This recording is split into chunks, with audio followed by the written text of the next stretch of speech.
Front lawn for this much-awaited session. Just before we go on, I'd like to just say to the people in the aisles, you will not be able to stand there, I'm afraid. You're creating an obstruction, and there is still some room down the front if you'd like to come and sit here, please do that. Or move to the side, but you won't be able to stay where you are. At the very least, you could sit down where you are. But you're not going to be able to stand. We can't start the session if you're standing.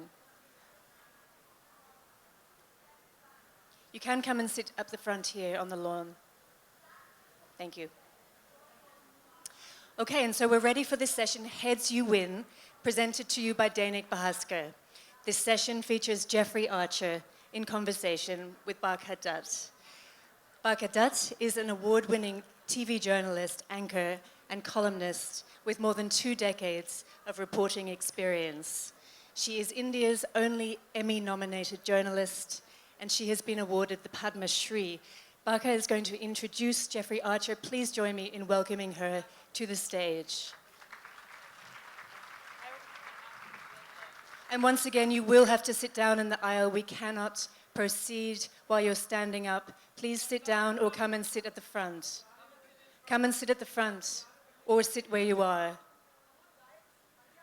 We don't want to waste people's time. This is obviously a much anticipated session. Please come and sit at the front.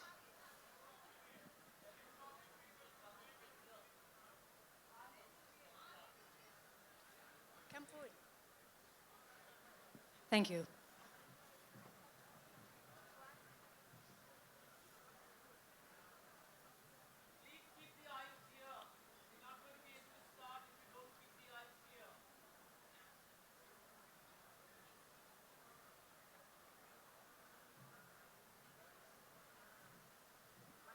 Can you all just come through? Just come through, and you're not going to see a thing, so I don't know.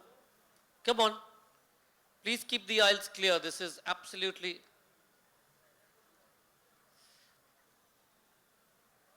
Please fight later. Just keep coming. What's the problem?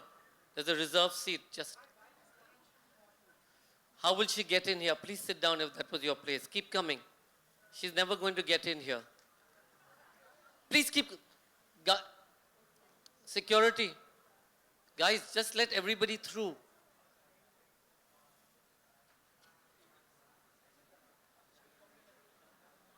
Why is he stopping people from coming? Tell him not to stop people.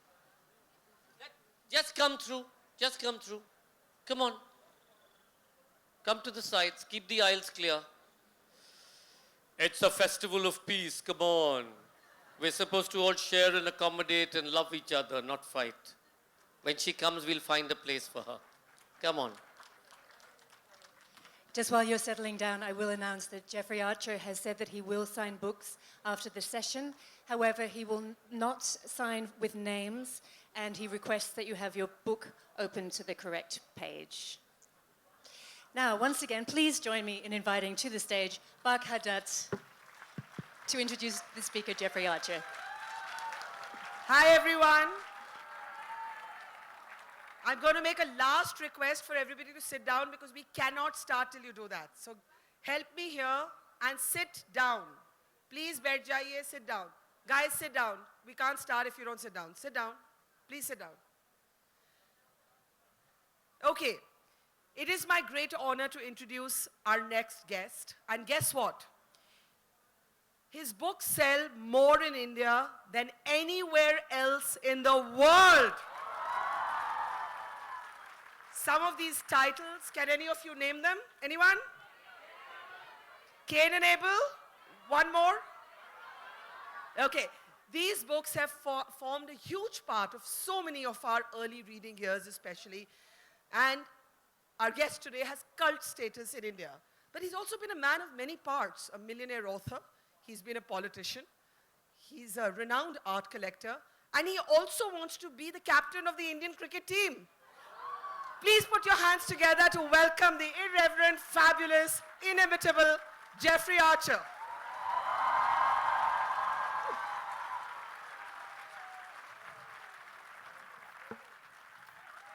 Come on, a big round of applause.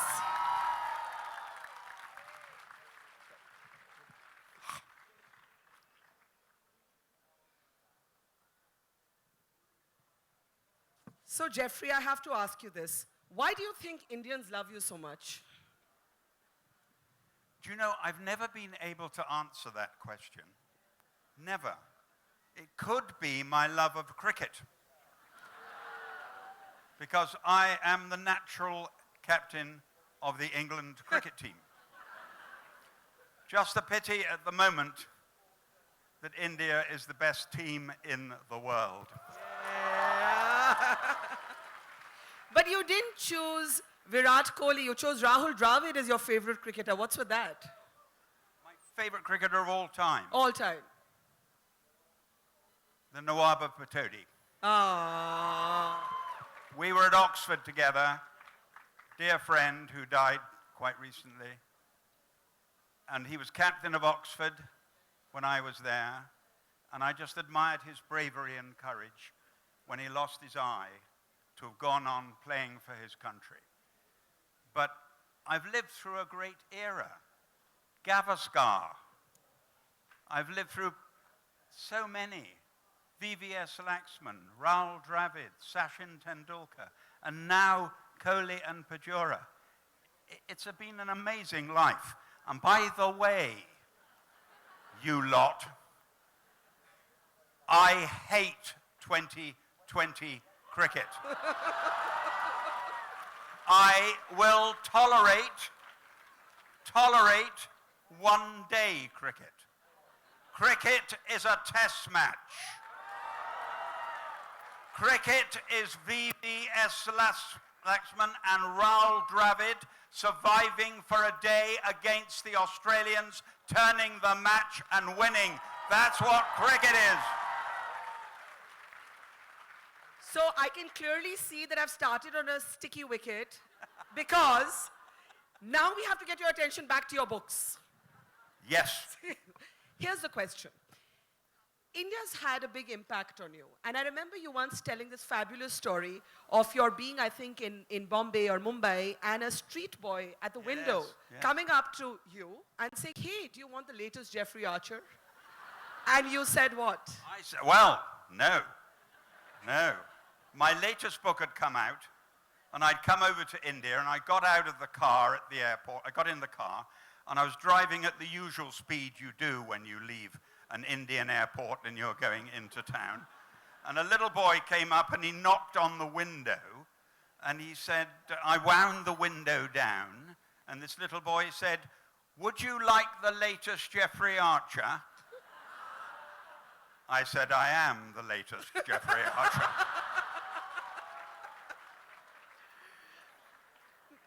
But Jeffrey, more seriously, you know, you're a millionaire and you have a fabulous art collection. And you once told a friend that travels through India made you feel somewhat guilty about your wealth, and you decided to start giving away some of this fabulous art that you owned. You also didn't want the benefits to go to the taxman. But there was a larger impact, a more profound impact that India had on you. Can you talk a little bit about that? How do I keep him here? You'd rather have me here, wouldn't you?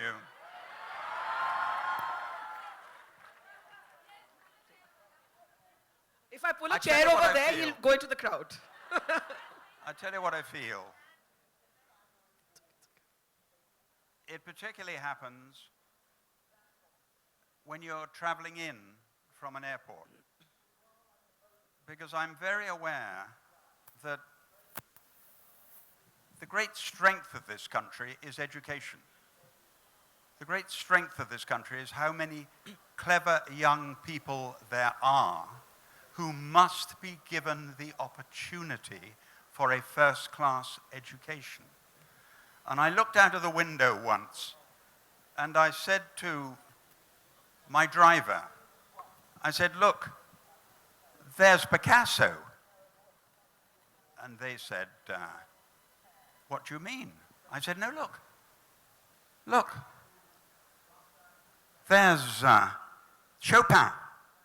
And he said, what do you mean? I said, how can you know until you've been given the opportunity? And we must give every single young person the opportunity. I don't believe in equality. I believe in equality of opportunity. Who are you looking for? No, someone's making a noise. Someone's making a noise. Please don't make a noise. You want 5,000 people to keep quiet in India? No. I mean, do you know where you are? 5. Whoop, you're up on your feet. Well, that is the Jeffrey Archer I'm down impact. again. Okay.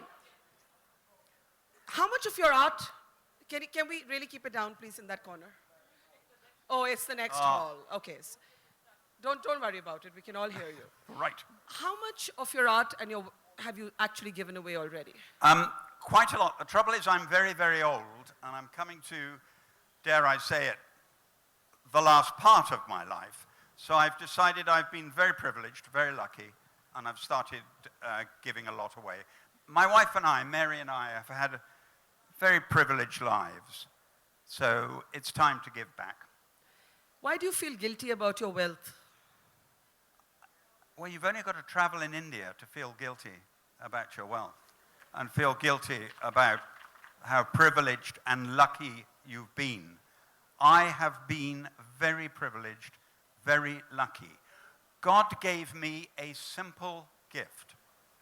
I'd love to have been a tenor in the opera house at Milan. I'd love to have been a great actor. I'd love to have played the violin. But he said, you can tell stories. What a privilege. What an honor to simply be able to say, once upon a time, and make people turn the page. But you weren't always wealthy. You were broke, if I'm not Penniless. wrong, when you wrote your first book. Yes, not a penny more. Absolutely broke. Not a penny more, not a penny less. Literally? Broke. Was that what the title derived itself from? Yeah. I just left the House of Commons, and I didn't have a job. And I sat down and wrote Not a Penny More, Not a Penny Less. For those of you who are hoping to become writers, the first 16 publishers turned the book down. The 17th publisher paid me £3,000, and they published 3,000 hardback copies, and they just about got rid of them in 1 year. And then it went into paperback, softback, and my publishers published 25,000 copies in a year, straight away, in a month. So when the month was up and they'd sold the 25,000 copies, I said, why don't you publish another 25,000? No, they said, it doesn't work like that. You write another book and we'll do the hardback and then No, I said, you publish another 25,000. No, they said. Yes, I said. No, they said. Eventually, I got them to publish another 25,000. And they sold them in a month. So I said, are you going to publish another 25,000? No. Yes, no. And they published another 25,000, and they sold them in a month. Last month,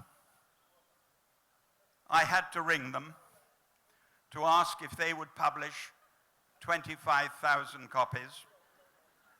That's 27,725,000 copies, and I still have to ring them every month.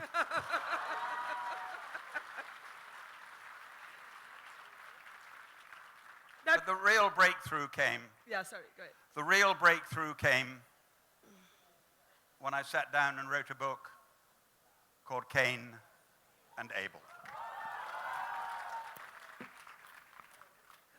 And my publisher was so excited, my agent was so excited, she said, what we've got to do is we've got to auction this book in the United States of America. And I said, how does that work? And they said, we'll send the book to the leading publishing houses in America, and they can bid for it. They can read it for 1 week and then bid for it. And that is exactly what they did. And they read it, and a week later, they purchased it. The winning house purchased it for $3,200,000, which did change my life overnight, except there was a problem. They suddenly realized that no one in the United States had ever heard of me. And they'd paid $3,200,000 for a book by an author no one had ever heard of. So they said, listen, Jeffrey, listen carefully. We've got to get you on television.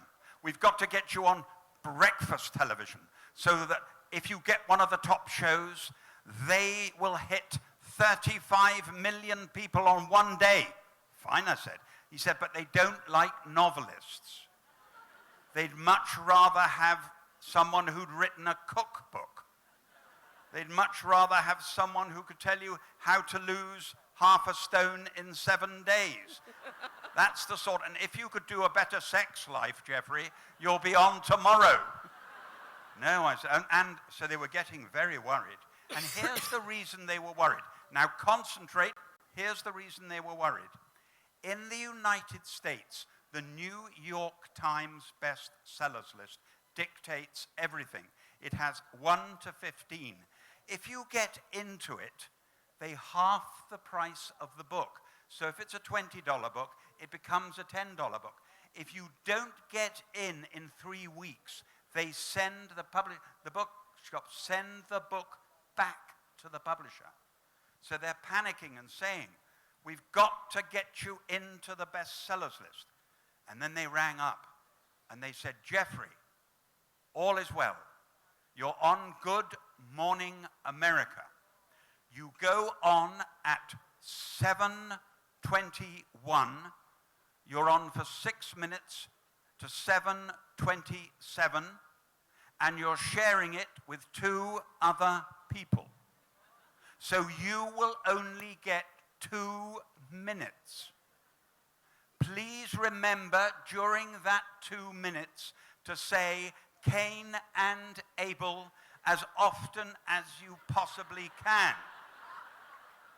But, they said, the first person on will be Billy Carter. And Billy Carter is the brother of Jimmy Carter, the President of the United States. And he is promoting Billy's beer. The second on will be Mickey Mouse. Mickey is promoting 75 years of Walt Disney. And then you, and don't forget, Jeffrey, 2 minutes, you have got to say Kane and Abel as often as you can. And we're going to make sure they realize how important you are. We're going to bring you over on this new plane called the Concorde. We're going to fly you over on the Concorde. A stretch limousine will meet you. It will take you to the Plaza Hotel. You will stay in the presidential suite. People will realize this new author has arrived. Fine, I said. And they did. There I was on Concorde, arrived, went to the station, no problem, went to the hotel, Plaza Suite, absolutely no problem. There I was, woke in, didn't sleep that night, wore my best suit, a tie my wife had chosen. On I went, I was ready. They drove me in another stretch limousine to CBS. Into the studio I go. In the green room, there is Mickey Mouse and Billy Carter. At 7:20, they take up the first one. They take up Billy Carter. And he sits in front of the interviewer, and he's very good, by the way. He promotes Billy's beer very well indeed. But he took 2 minutes and 14 seconds. So I've lost 14 seconds. Up goes Mickey Mouse. I have to tell you, Mickey was a pro. Mickey taught me about how to deal with interviewers. If you know it's the last question, you go on talking. And Mickey did 2 minutes and 41 seconds. Oh, I'm now in a panic. Up I go. I sit in front of Dave Hartman, and he's got the book, and it's absolutely pristine clean. It's clear he's never even opened the front page. It's perfect. And he looks at me, he doesn't talk, but then he starts reading my notes. And the red light goes on. He says, ladies and gentlemen, it's wonderful to have you here. It's lovely to have you. And I'd like to start this interview by asking, I wanted to ask, is it true you came over on the Concorde? So I said, yes, this is an amazing airplane. This is an airplane that you can take off in England, and you can get on the plane. You can fly higher than any plane in the world has ever flown. You can fly twice the speed of any plane that's ever flown. And then when you land, you can have breakfast in London. You can have breakfast here. This is an achievement of engineering the world will never forget. And I said, I'm so proud to be an Englishman and to have flown on the greatest airplane in the world. And Mr. Hartman looked at me and said, it's been lovely having you on the show. My publishers were not pleased. I started in the bestsellers list at number 41, which is a long way from that top 15 I told you. They said, don't panic. We're sending you down to Chicago, where you will see the great Milt Schumann, and you'll have 6 minutes on the radio on your own. Please, Jeffrey, could you just remember to say Kane and Abel as often as you can during the 6 minutes? So off I go to Chicago. What I didn't realize about the great Milt Schumann, Nobel Prize winner, great man, what I didn't realize was that he doesn't like to meet the person he's interviewing until you get into the studio. He feels it spoils the spontaneity if you do that. So in I go, I sit down, he's never met me, I've never met him. I look at him, he says, ladies and gentlemen, I have in the studio with me this afternoon a man I have wanted to meet all my life. We are in the presence of a legend. Will you welcome to the studio the conqueror of Everest, Sir Edmund Hillary?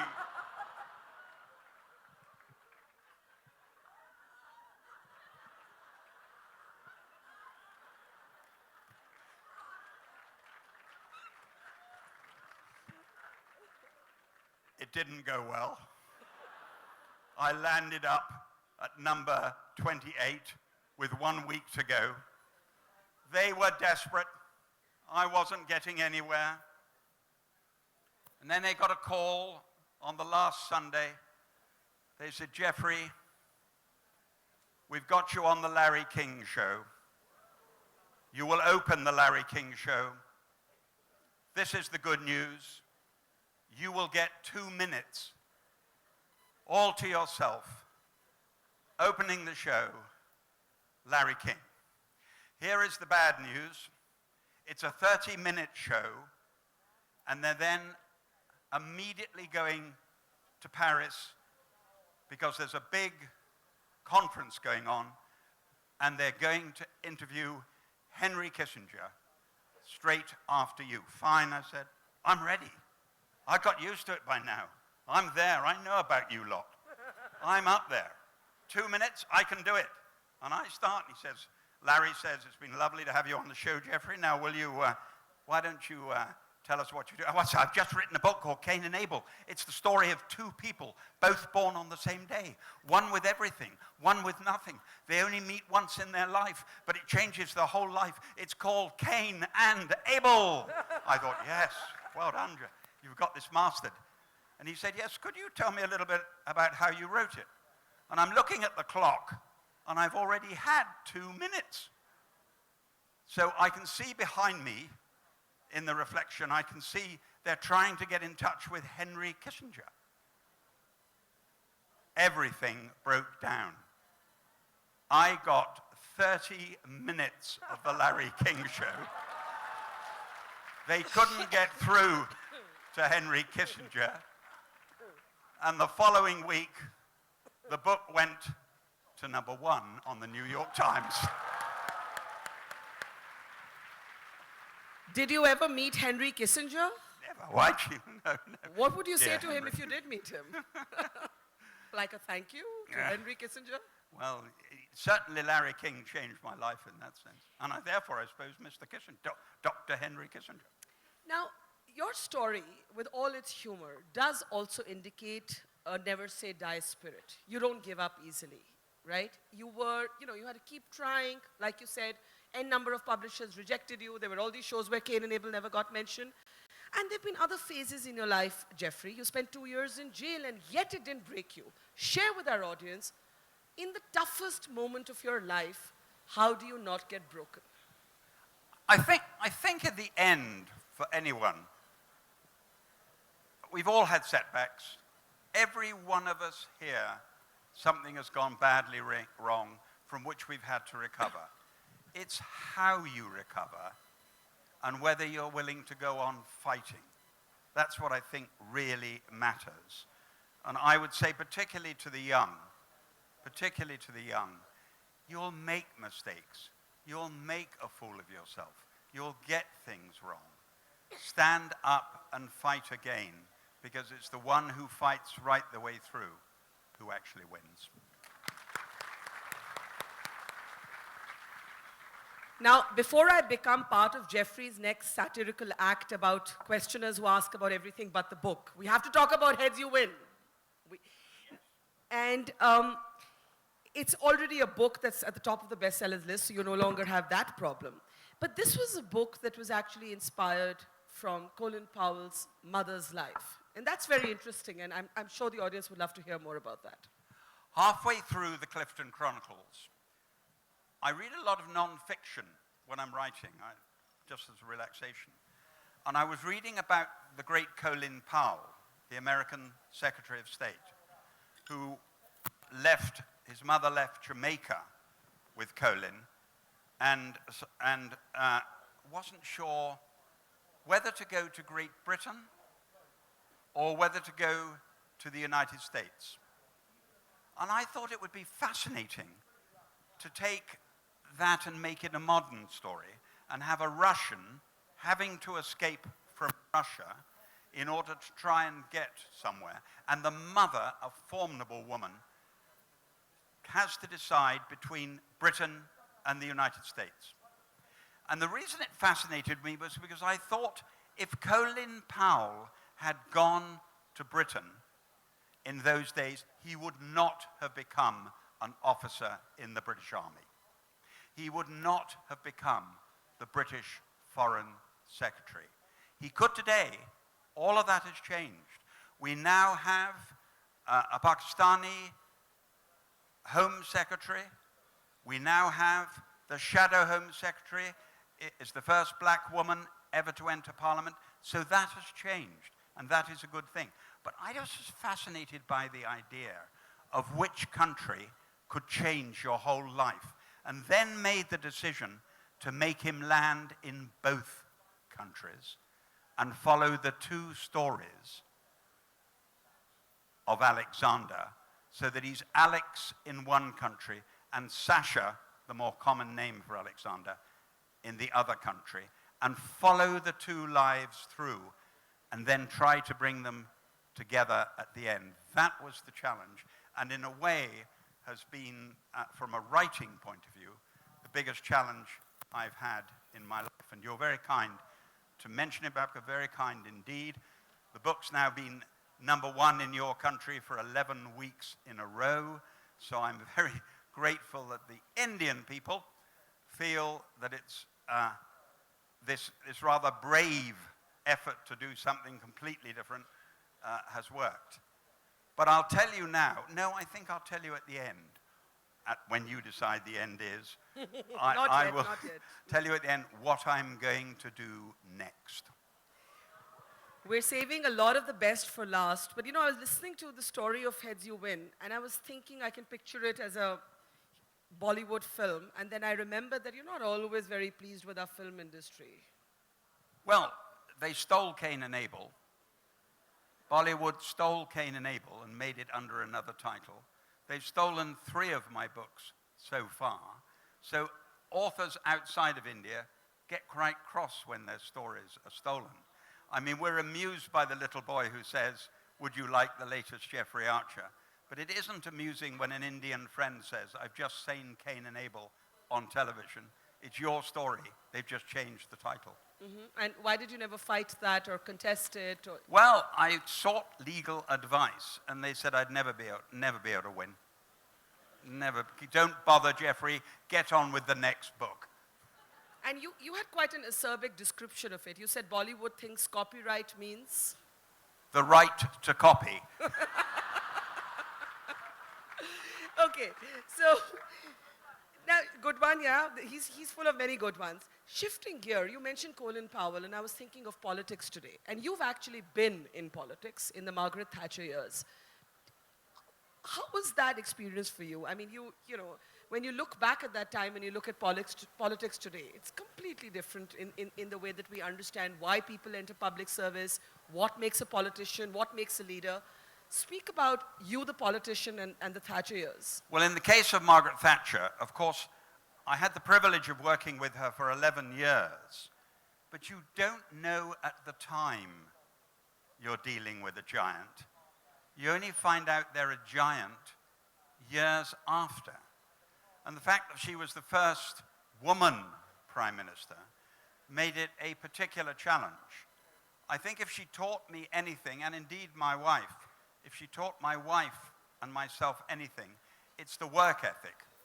The hours she was willing to put in, the time she was willing to spend, and how meticulous she was. And she certainly inspired my wife to greater things. Mary has became the chairman of Cambridge University's hospital, and then the Prime Minister, after she'd finished that job, made her the first woman ever to chair a national museum or national gallery in Great Britain. She is now the chairman of the Science Museum. And the last thing she wants to do, she's been working on this for years, she wants to build a children's hospital in Cambridge. So she is a truly remarkable woman, and she learnt a lot from Margaret. But I'll tell you how proud Margaret was of her. When the Queen, Her Majesty the Queen, made my wife a dame, she made Mary Dame Mary, a handwritten letter was delivered the next day from Margaret Thatcher, and it simply said, "Dear Mary, congratulations. I am proud to number you among my friends, Margaret." And, you know, Mary sounds amazing, but what did you find the most difficult about politics? Most people who go into politics, I know very few people they're so cynical about it. Most people actually want to move the world on and do something worthwhile. I get sick and tired of those people who criticize all the time but aren't actually willing to stand up and give service themselves. They bore me to tears. That didn't get a lot of applause.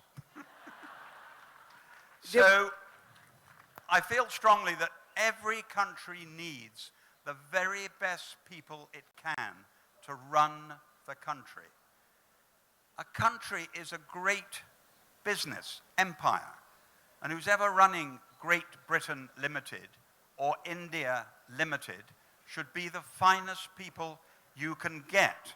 And I'm praying that in the next generation we will see many more women going into politics and many more women playing their role.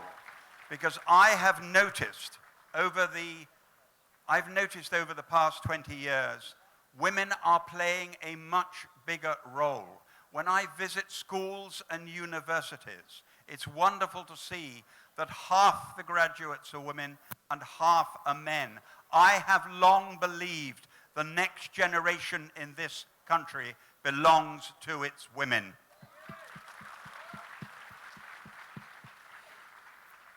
Did you have to make adjustments of the male ego to your amazing wife's many triumphs and achievements? Because every man wants to say the right thing till he actually has to live it. And the best of men find it tough to deal with very successful female partners. I think the advantage with Mary, I think the Oops, great, there's a oh, we're on fire. I think we're on fire. Are we safe? Or Yes, do we need to? stay still. Don't panic. Nobody panic, please. It's a short How circuit of some sweet. kind. How sweet. I think the truth is that I was lucky in my wife being a scientist and I being in the arts. So there never was what I would call a real rivalry in that sense. Oh, I've set the place on fire. You literally have. I guess it's one way of saying you brought the house down. Oh, No, I think. Are we good? we're not worried. We're not worried, are we? I didn't hear you. We're not worried, are we? There we are. They're cutting it off. Okay. Keep going. Don't look in that direction. So If you see me running, you're next. No, more seriously, to deal with a successful female partner, that's what you were talking about, for men to make that adjustment, to be at peace with themselves, to be secure in their own skin. Oops. This literally is a exciting and dramatic conversation. I think it is difficult for a man. When you watch black and white movies, I saw one yesterday. I saw a black and white movie in the evening where the man says, "It's my duty to pay. I can't take money from you." This is good, isn't it? This is what's known as a smokescreen. And I understand that, but the modern generation, why shouldn't the woman be the breadwinner in a modern generation? Yes. Let's wake up, men. Let's do something, and let's finally admit they're as clever as we are. Let's finally admit they work as hard as we do. Let's finally admit they're as good as we are, and perhaps they can do even better. Long live women's rights. Goodbye, smoke. See, that drove away the smoke. What? Okay, we have about 19 minutes left. I do want to talk about Brexit and Trump and what you're going to do next. Brexit and Trump. Yes. Trump and Brexit. We don't want another light going on fire. So we'll save that for the end. Questions, now I know a lot of you will have questions. Please be calm in raising your hands. I'll try to take as many as we can. Is there someone to take mics around? 3? Yeah, okay. There are microphones there. Yeah. Questions. We'll start with the young lady here. Yeah, go ahead.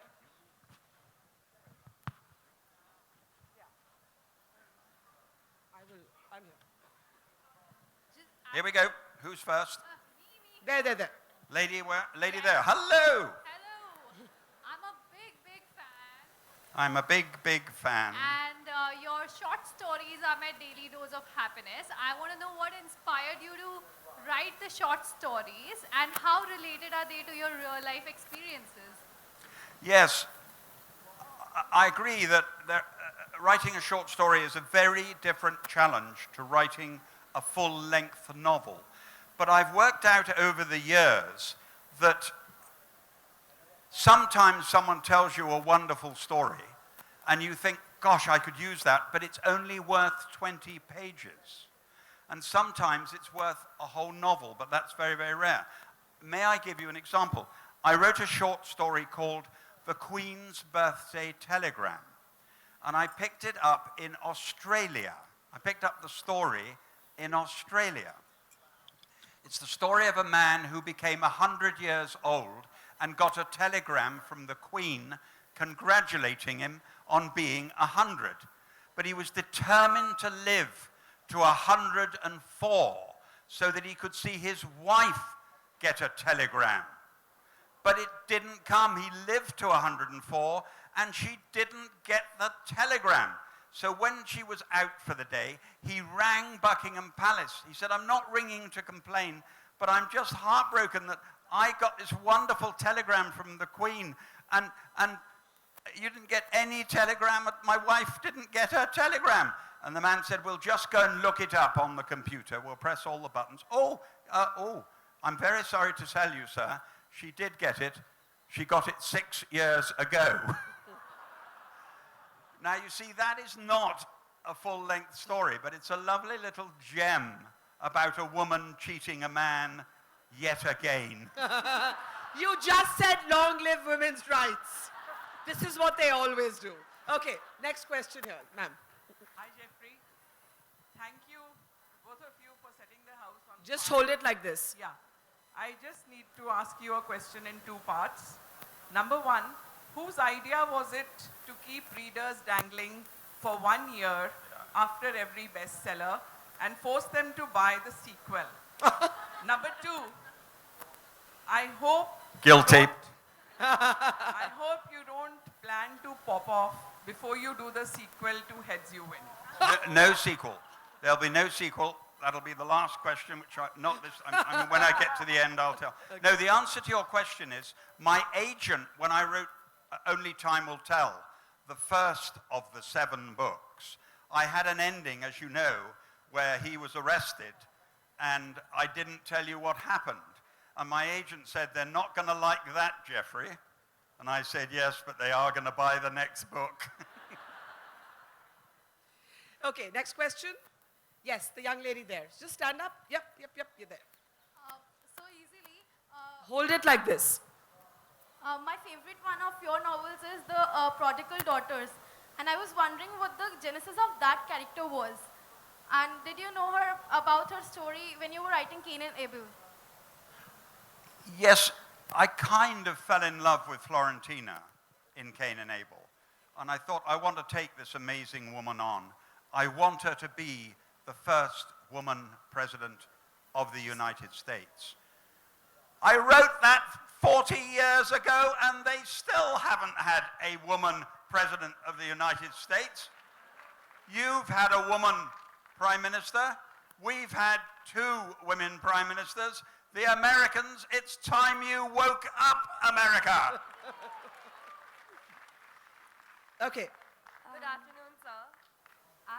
My mother was a very big fan of yours, and I've read a few I'm not books. interested in your mother. What about you? Oh, I am carrying 3 books with me. I'll meet you there. So, you've written Kane and Abel and the Prodigal Daughter, which is my favorite book. And it's a very different genre, political fiction. So what is that one thing that you'd like to tell people who are aspiring to enter politics in India? It's tough, and I'll tell you why it's tough. And frankly, it's got tougher. When I entered the House of Commons at the age of 29, that's what, 48 years ago, politicians were greatly respected, and they were treated with dignity. Now, and I'm afraid a lot of it's to do with Facebook, blogs, Twitter, you can be so rude about someone without knowing them, without knowing what they're trying to achieve, that it's become much less attractive for people to go into politics. I was giving a lecture in the city of London quite recently when a young girl was having a go at me. Young, I'm so old. She was 35 and she was having a go at me. And I said, you should go into politics. You've got a lot to offer. Stop shouting at me and go into politics. And she said, Jeffrey, I already earn twice what any politician earns in Britain. And I do not want printed on every front page the names of my lovers. Thank you very much indeed. And so we lost that woman. That in itself is a tragedy. No one is a saint. No one is a paragon of virtue. But if we always scrutinize every human being to that degree, we're going to lose an awful lot of good people who would like to go into public life. Okay, there in the red, the young woman in the red, yeah. We haven't done it. Next one. Next Hello. one. I'm Hello. favoring the Yeah. women, yeah. I'm a very big fan, and I wanted to ask ask, what do you do when you have a writer's block? I have to be absolutely honest with you and say I've never had writer's block. I tell you what, I sometimes don't know where a book is going 3 pages ahead. I get up in the morning, I got a vague idea, and I'll give you an example.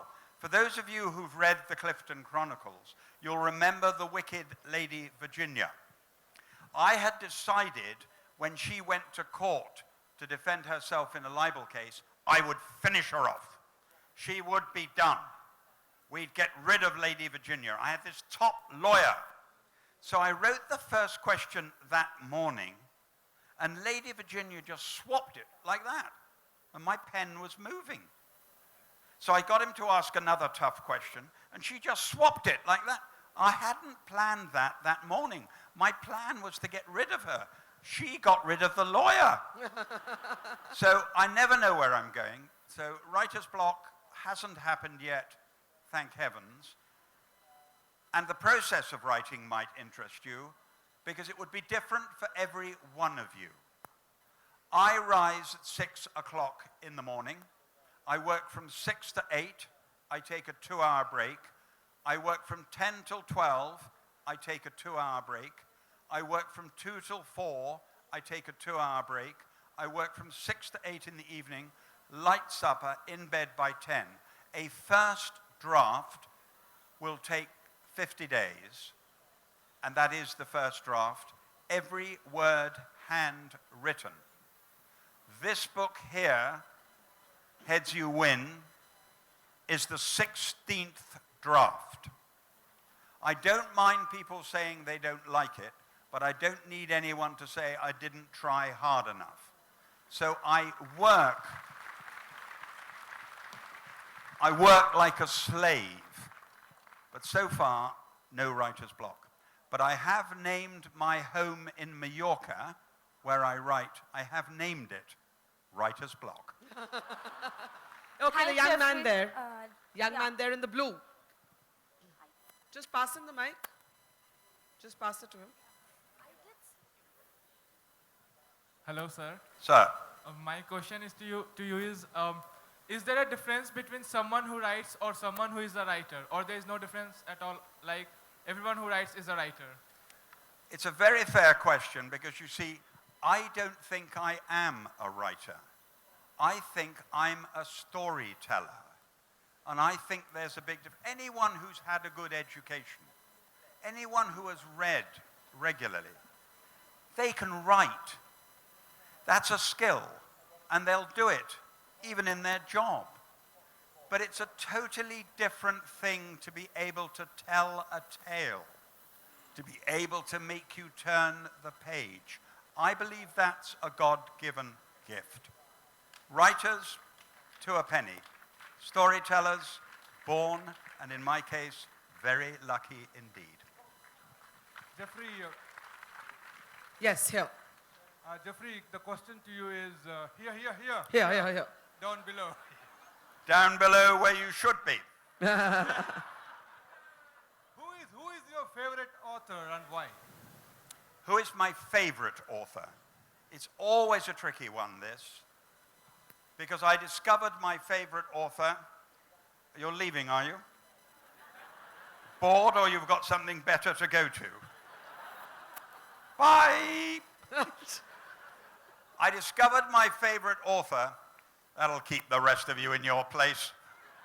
I discovered my favorite author at the age of 60. Now, I want you to put up your hands if you've ever read Stefan Zweig. There you are, you see. 1, 2, 3. I didn't discover him to the age of 60. I think he's a genius. I think Beware of Pity is a work of genius. I think he's absolutely wonderful. Of course, it's easy to say Maupassant, it's easy to say Dickens, it's easy to say Jane Austen, but for me, it will be, my favorite author is Stefan Zweig. But interestingly, to answer your question, he's a storyteller as well as being a great writer. Okay, all the way at the back, please. Yes. Right at the back. Yeah. Hello, sir. Really big fan. Thank you. My question, I think, will be something a lot of us would have. So when you wrote Kane and Abel, so it was, I think, a reflection of the times, a classic person who's born and brought up in England versus someone, an immigrant. So how did you decide, like, eventually it's Abel who kind of goes on in the head, but who was your favorite character while writing the story? Like, what did you want us to root for? Because this was very tough. So who in Kane and Abel did you want us to root for eventually? Who did you want the reader to root for, Kane or Abel? It's a very, very tricky question, and I'll tell you why. I was desperate for the reader to be even with both of them and not have a favorite. I worked so hard for you to care as much about Kane as you did about Abel. Of course, Abel's is the greater achievement, coming from a forest in Poland to being one of the great hoteliers in the world, as opposed to Kane, who had been born in Boston and had everything to start with. So I'd worked desperately hard to make it even. And I worked desperately hard to make the whole story work for both of them in that way. And I hope you, as a reader, didn't have a favorite, so that when we got to the end, you were sad for both of them. The sad that they'd have obviously been very good friends if they'd known each other. The sadness was one meeting ruined their lives. Okay, Hi, yes. Jeffrey. I wanted to ask regarding your recent book. There. Yeah. Yeah, I wanted to ask about your recent book. I finished it last week, and I wanted to know, towards the end, there was a... Don't give it away. Okay. Don't be wicked. Are you trying to show coexistence of the both worlds? Are you trying to show coexistence? Of the both worlds.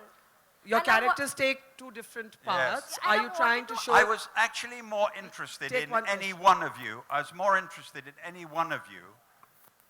To give it a very simple thing, if you hadn't been born in India, but had been born with exactly the same parents in a different country, how would your life have changed?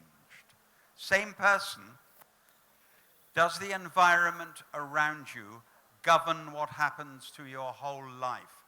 That's what I was trying to tell. So one boy arrives in London, one boy arrives in New York, same boy, totally different story. Okay. There at the back, we've got 4 minutes or 2 minutes of questions and then 2 minutes. Hello, we have sir. stories to Wicked. share. Yes. First and foremost, thank you so much for Kane and Abel. Where and are I just you? want to ask you, There. Okay. hi, I just want to ask you, have you read any of the Indian authors and which is your personal favorite? Of course I have. You have some of the great writers on earth in this country, and some of them, of course, are sacred cows. But I have to tell you, the best of the lot is not a sacred cow. He's just a damn good writer and a damn good storyteller, and that's R.K. Narayan. Yeah. He is. We love him. I think Moguldi Days is one of the great books of all time, and I agree with Graham Greene, R.K. Narayan should have been awarded the Nobel Prize. Okay, last question here. Last question, and then you've got Yes. a shock ending. So don't go. I A hope not shock- another fire. A shock ending. Is there another fire? Okay. Pass her the mic. Good afternoon, sir. Hello. What is the most important piece of advice you would like to give to fiction writers? The most important piece of advice to fiction writers: read, read, read, get a very good education, but most of all, write about what you know about. If you look at R.K. Narayan, his genius is he can take a taxpayer in a small village in India, and you think, how can this be interesting? But you can't stop turning the pages. That's storytelling. So write about what you know about. If your mother is a hairdresser, write about hairdressing. If you ride to work on a bicycle, write about the people you meet. Write about what you know about. That is the only way you will have any chance. But I'll tell you the awful facts. Are you ready for the awful facts? Let's try it in this room. It's rather fun. How many people in this room have thought about writing a book? Oh. How many people in this room have written a book? Oh, very high number. How many people in this room have been published? This is a winning audience, this one. Give yourself a round of applause. Very good. The facts are terrifying. For every 1,000 books that are sent to a publisher, one is published. For every 1,000 books that are published, one makes it to the bestsellers list. For every 1,000 that make it to the bestsellers list, one goes to number one. But that is not the reason to give up. Go for it. Okay, the clock is ticking, and we did say we're going to talk about Brexit and Trump. So Trump. Brexit first. Brexit first. No, Trump first. Okay. Trump first. We have to have total silence for this one. Shh. Trump goes into a room and he goes up to the counter and he says, "I'd like a hamburger, French fries, and a Diet Coke." And the lady behind the counter says, "I'm very sorry, Mr. President, but this is a library." Right. Got it. Understood. I'd like a hamburger, French fries.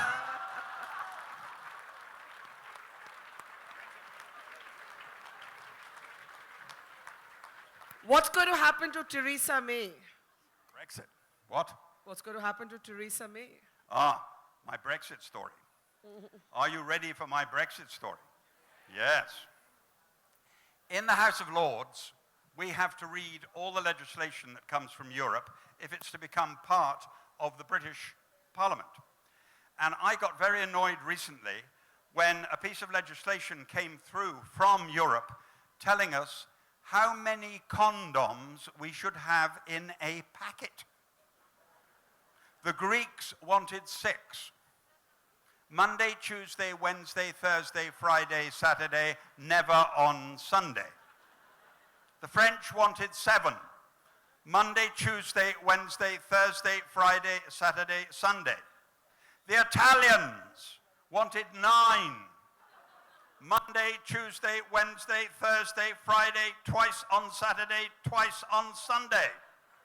I, on behalf of the British people, demanded 12. January, February.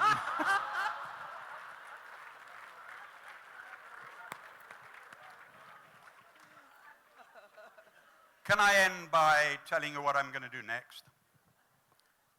So many of you have been kind enough to write since the Clifton Chronicles about Harry Clifton. And in the Clifton Chronicles, of course, Harry Clifton is an author. And he writes about a detective called William Warwick. I have decided now to write a series of books on William Warwick. They will not be detective stories. They will be story about a detective. The first one, Constable Warwick, the first one, Nothing Ventured, is about Constable Warwick.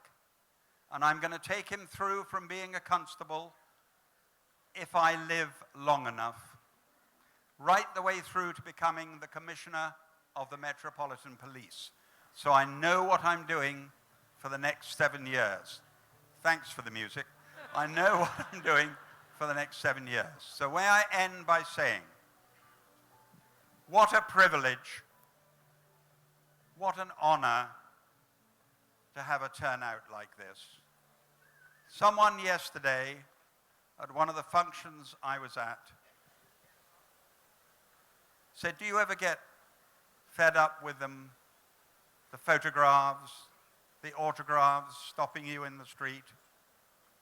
And I said, I'll be fed up when they don't ask for an autograph, when they don't stop me in the street, when they don't want to read the books. So to all of you, thank you very much indeed. Thank you very much to Jeffrey Archer. A big round of applause to one of India's most beloved and popular authors.